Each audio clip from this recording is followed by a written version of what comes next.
I have that quite often, to be honest. But I think the thing is, if you can't write something, I tend to listen to music like without lyrics, like classic music or jazz or something like that, and or just go outside and do an artist date, or sometimes I just have to start writing something else. You know, start writing. I don't know. Probably if I'm working on prose, I tend to write, don't know, music or something, or like poetry, and then it makes it easier to you know, distract your mind from it, or just to distance it. And sometimes it's easier just to plan it out, the whole story basically, so you can, you know, once you know where you're going, you can write it down quite quickly. Yeah? Okay, you know what I mean? And what about you?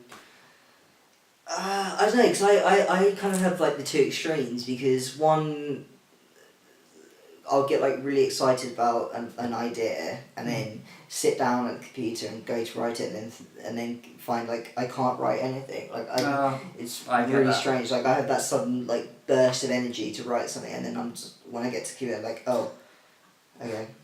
What's going on here?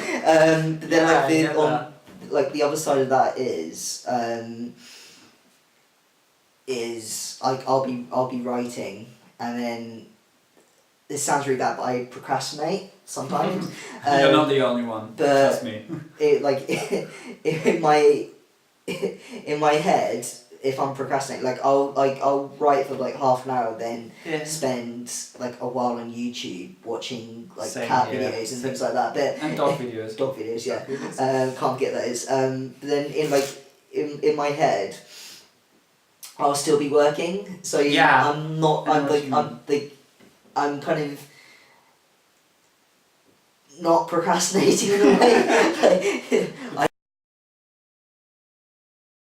What is your initial reaction when you've completed a project? Holy hell, I've just finished something. Yeah. It's just, you know, sometimes you just write something and you don't finish it because, I don't know, you don't know where it's going, or you're not satisfied. It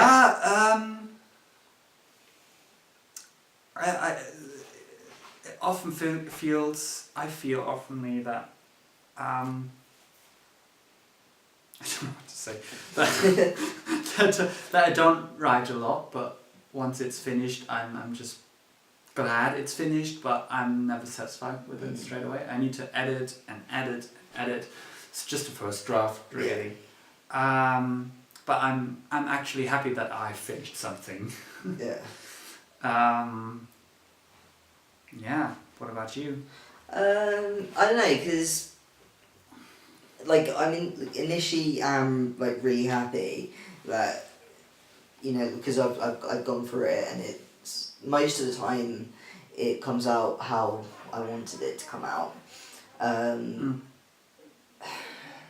think. But like when you give it to someone for feedback, and feedback is always helpful. Really helpful. Yeah.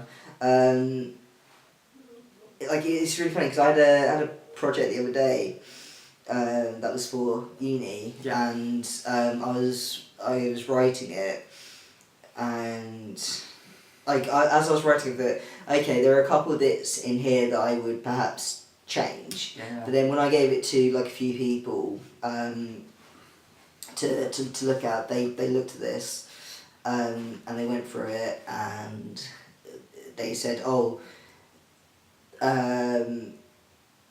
like this bit needs changing, or could be developed more. And what was really cool about that was it was the bits that I thought didn't need changing. Yeah.